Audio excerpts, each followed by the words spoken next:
Christian Novels Audiobooks, The Story of Wayne and Jean Vozzolo, The Cross Penning, episode number 67.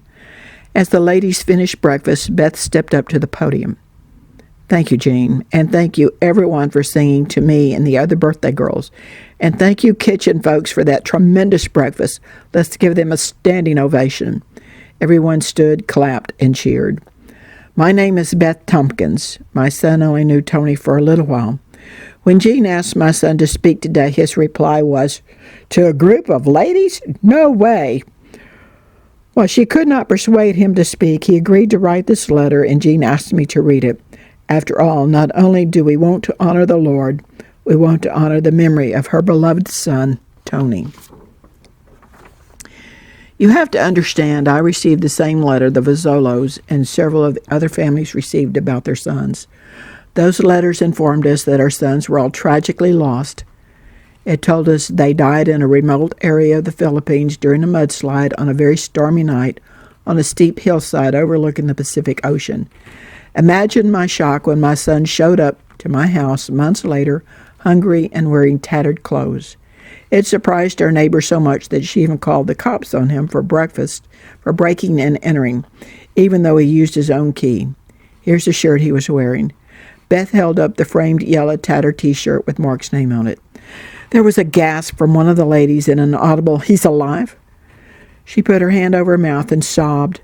Jean immediately got up and went over to the young pregnant lady who drove the yellow station wagon from Sunny Hills Nursing Home and put her arms around her. Beth hesitated as everyone pondered about the commotion. "Please continue, Beth. She will be okay," Jean nodded. The young woman clung tightly to Jean, but lifted her head up as Beth put the framed T-shirt down and picked up the letter.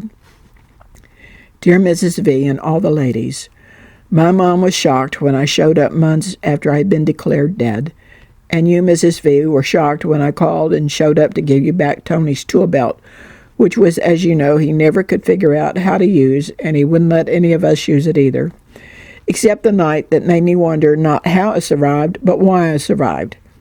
We had a late knock on the door asking for help in wrangling some stray cows and the Toro, the bull, back into our sponsoring pastor's tiny field.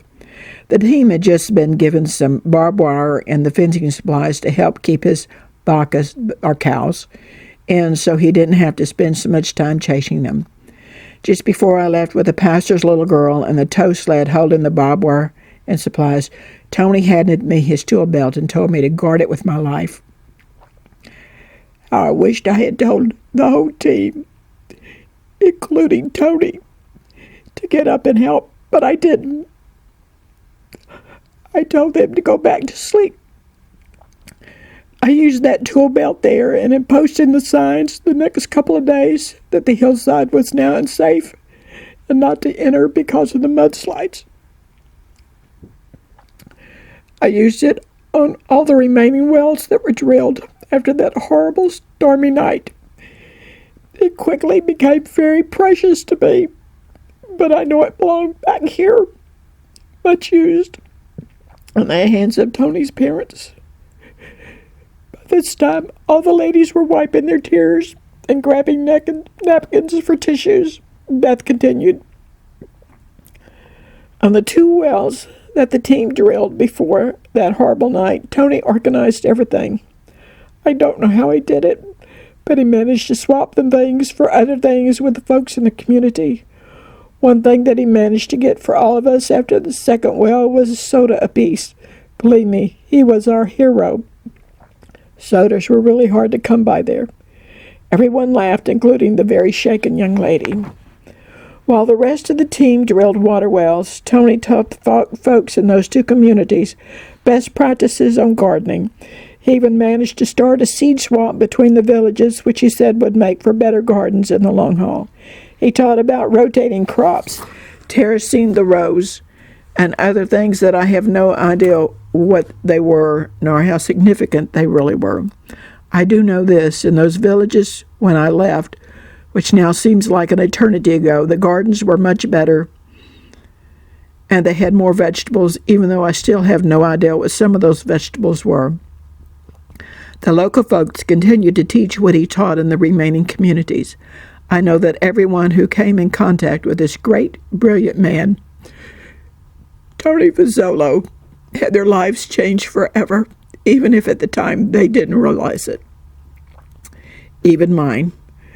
Thank you, Tony, for everything, including that wonderful soda on that very hot day. And thank you, Tony, for the use of your tool belt.